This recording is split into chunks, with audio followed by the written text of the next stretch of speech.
Assalamualaikum warahmatullahi wabarakatuh. Alhamdulillah wassalatu wassalamu ala Rasulillah. Saudaraku seiman, terus saja terulang permasalahan kaum muslimin yang sama di setiap akhir tahun Masehi atau Miladi, yaitu mereka ramai-ramai merayakan tahun baru Masehi. Dan ini saudaraku seiman adalah sesuatu yang disayangkan sekali, dan harusnya setiap dai, ulama tidak pernah berhenti untuk menjelaskan ini kepada kaum muslimin, karena hal ini berhubungan dengan masalah banyak hal. Yang pertama, berhubungan dengan masalah sisi agamanya. Dari sisi agama ini paling sedikit ada 4 hal yang harus kita perhatikan. Berhubungan dengan masalah akidah Anda. Akidah adalah prinsip dasar seorang muslim yang dia harus hidup mati untuk itu. Dalam akidah kita, baginda Nabi SAW bersabda, "Man tasyabaha biqaumin fahuwa minhum." Barang siapa yang menyerupai satu kaum, maka dia termasuk golongan mereka. Dan ini Nabi SAW fokuskan hadits ini untuk orang-orang muslim yang mengikuti orang non-muslim. Seperti itulah.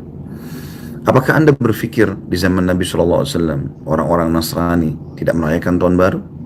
Sudah, mereka merayakan itu. Mereka merayakan di istana-istana kaisar mereka. Mereka merayakan di jalan-jalan mereka. Mereka menjadikan sebagai acara ritual. Anda kalau tanya orang Nasrani sekarang, apakah tahun baru itu adalah acara ritual? Mereka akan mengatakan iya tentunya.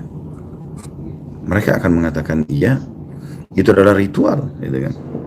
Nah, kita tidak boleh mengikuti ritual mereka. Apakah sudah sampai kepada Anda, pernah ada orang Mekah, kafir Mekah, datang bernegosiasi dengan Nabi SAW, lalu berkata, "Wahai Muhammad, kita bagi 2 aja Mekah nih. Setengah buat kamu, sehari buat kamu, sehari buat kami." Maksudnya ayo deh, kita toleransi lah, gitu kan.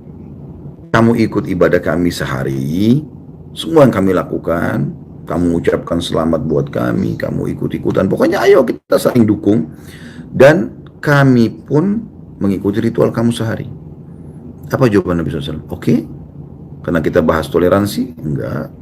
Kata Nabi SAW, enggak bisa. Baik, sehari buat kami, sampai pada tingkat orang kafir Quraisy mengatakan, dan seumur hidup buat kamu. Kalau dipikir secara akal sehat teman-teman sekalian, apa sulitnya Nabi SAW mengajak para sahabat, waktu itu jumlahnya juga masih sedikit di Mekah. 13 tahun Nabi SAW berdakwah, itu yang masuk Islam 153 orang. 73, ya 83-nya itu hijrah ke Ethiopia bersama Ja'far bin Abi Thalib radhiyallahu anhu ajma'in, dan 70-nya tinggal bersama Nabi SAW. Jadi cuma 70 orang waktu itu.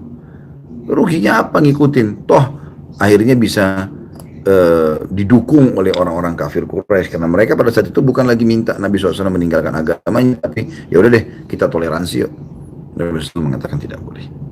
Lalu pada saat itu teman-teman sekalian, turun firman Allah Subhanahu wa taala surah Al-Kafirun. Kata Allah Subhanahu wa taala, "A'udzubillahi minasyaitonir rajim," di depan Ka'bah, di hadapan Nabi SAW, dan Nabi langsung sampaikan kepada orang-orang kafir Quraisy pada saat itu. "Qul ya ayyuhal kafirun," katakan hai Muhammad kepada orang-orang kafir itu, "La a'budu ma ta'budun," saya tidak akan pernah sembah mengikuti ritual-ritual kamu, "wala antum abiduna ma'bud," dan kalian pun tidak usah ikuti ritual-ritual kami. Kita sekarang nggak butuh orang kafir, ayo ramaikan masjid yuk hari Jumat. Kita nggak butuh, umat Islam sudah ramai dan memang tidak butuh untuk itu. Kita nggak masalah kok kalau mereka tidak ikut Idul Fitri Idul Adha kita. Maka hal yang sama, mereka pun sekarang teman-teman sekalian, kalau kita nggak ngerayakan, mereka nggak ada masalah. Mereka bukan satu hal yang harus, ya, dengan bahasa toleransi, mereka pun tidak ada masalah kalau kita nggak ikut. Gitu. Lalu Allah ulang, "Wala ana abidum ma'abadtum," saya pun tidak akan pernah ikut-ikutan apa yang kalian sembah itu. "Wala antum abiduna ma'bud," dan juga kalian tidak usah ikut-ikutan ritual kami, ya. Lakum dinukum waliyadin. Untuk kalian agama kalian, untuk kami agama kami. Jadi jelas sekali gitu ya. Bagaimana ayat ini turun 1400 tahun yang lalu, tidak boleh mengikuti acara ritual mereka. Itu merusak akidah Anda. Tidak boleh, saudaraku seiman. Jadi ini bukan hanya sekedar mengisi liburan, bukan. Ini ada hubungannya sama ritual. Dari sisi yang lain adalah fikihnya. Anda mubazir, buang waktu kosong, semalaman begadang. Anda juga buang uang bensin ya, di jalan, mubazir.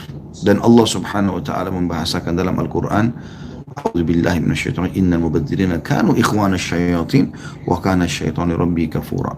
Sesungguhnya orang mubadzir adalah saudaranya syaitan. Syaitan musuh Allah dan akan musuh orang-orang beriman dan akan masuk ke dalam neraka. Allah mengatakan, sesungguhnya orang-orang yang mubazir itu membuang-buang hartanya bukan pada tempatnya atau pada kemaksiatan, gitu kan?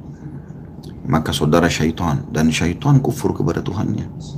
Apa kata Nabi SAW? Tidak akan beranjak kaki seorang hamba pada hari kiamat sampai ditanya 4 hal. 4 hal ini ditanya. Salah satunya adalah hartanya. Dari mana dia dapatkan, kemana dia keluarkan. Apakah Anda siap menjawab itu, teman-teman sekalian? Harta itu dibagi 4 oleh para ulama. Yang paling pertama, yang paling berkah dan paling baik. Dan saya berharap semoga Allah SWT catatkan itu, dan teman-teman semua yang mengikuti acara kita ini, seluruh muslimin pun tidak terkecuali, kita berharap mendapatkan sumber halal dikeluarkan pada yang halal. Misal, hasil gaji, bisnis, halal semuanya, kita keluarkan untuk pembangunan masjid, rumah anak yatim, bakti sama orang tua. Kita lakukan semua itu. Kemudian yang kedua, ya, dari jenis harta ini yang kurang bagus ya, dan ini berdosa. Sumbernya halal, misalnya hasil kerjanya, hasil bisnisnya bagus, halal, tapi dikeluarkan pada yang haram, berzina, khamar, ya termasuk itu merayakan, beli petasan-petasan, mercon, ke karaoke, ke diskotik, yang sangat relevan dengan malam tahun baru lah. Mungkin teman-teman sudah tahu masalah itu. Mubazir, halal sumbernya, tapi keluar pada haram, dan menjawab hari kiamat. Yang ketiga, berhubungan dengan masalah harta ini adalah sumbernya, ini buruk ini ya, sumbernya haram, misalnya dari hasil penipuan segala macam, dikeluarkan pada yang halal. Misal dia umrohin orang tuanya, dia bangun masjid, nggak boleh, karena sumbernya haram. Kata Nabi SAW, Inna Allah tayyibun la yakbalu illa tayyiban. Allah itu suci, bersih, sempurna, nggak terima kecuali yang seperti itu. Dan yang terakhir, yang keempat, ini yang paling buruk. Sumbernya haram, keluarnya pada yang haram. Sudah hasil pencurian, larinya kepada perzinahan dan khamar. Dan ini umum terjadi. Semua uang haram itu larinya memang seperti itu. Subhanallah. Ya. Dan itu yang terjadi, teman-teman sekalian. Mubazir untuk apa? Itu dari sisi agama lagi ya. Sisi agama juga, ini berhubungan sekali dengan masalah akhlak. Apa akhlak yang Anda berikan, yang Anda tunjukkan pada malam itu? Tiup trompet, ribut, ganggu orang, ya, klakson sana sini, teriak-teriak, berpelukan dengan yang bukan mahram, berciuman, melakukan perzinahan dan pesta, hal-hal seperti ini, diskotik, karaoke, saudaranya semua itu. Jadi bersaudara antara diskotik, karaoke dengan perzinahan dan khamr, itu saudara kandung, saudara kembar malah gitu. Jadi teman-teman harus pikir masalah itu. Mubazir, Allah akan tanya pada hari kiamat. Dan itu akhlaknya juga rusak gitu. Hilang sholat malam, hilang sholat berjamaah subuh di masjid. Kalau Anda meninggal malam ini, apakah Anda siap bertanggung jawab hari kiamat nanti? Menyesal, teman-teman sekalian. Penyesalan selalu datang terakhir. Ulama menganjurkan, anggap amal terakhir yang Anda lakukan itu, anggap amal yang sedang Anda lakukan, baik atau buruk, adalah amal terakhir Anda. Ingat, kata Nabi SAW, seseorang akan ditutup dengan amal yang biasa dia lakukan. Kalau Anda biasa baca Quran, berdoa, sholat berjamaah di masjid, sholat malam, sedekah, bakti sama orang tua, semuanya, maka Allah akan tutup hidup Anda dengan itu. Cara mengetahui orang itu husnul khatimah dari situ. Dari situ kita mengetahuinya, dengan cara kita tahu, oh orang ini seminggu sebelum dia meninggal, dia sholat di masjid loh, dia sedekah loh, dia bakti sama orang tuanya loh, dan seterusnya. Dan kalau seseorang memberitahu su'ul khatimah, keburukan matinya, itu dengan cara ditahu juga sebelum terakhir dia meninggal dunia seminggu, apa yang dia lakukan seminggu itu. Oh ternyata dia sering berzina, Allah tutup dengan perzinahan itu, naudzubillah. Semoga Allah jaga kita semua dan kaum muslimin. Atau mencuri, atau menipu, atau apa saja, Allah akan tutup hidupnya dengan itu. Begitu sabda Nabi SAW. Dari sisi lain masih yang salah, masalah poin pertama agama ya, dari sisi akidahnya rusak, dari sisi fikihnya juga ada pelanggaran agama tadi, mubadzir. Dari sisi akhlaknya nggak ada sesuatu yang Anda bisa tonjolkan di situ. Dari sisi dakwanya, apa yang Anda dakwakan? Oh, selamat tahun baru Masehi. Apa hubungannya sama Anda sebagai seorang muslim?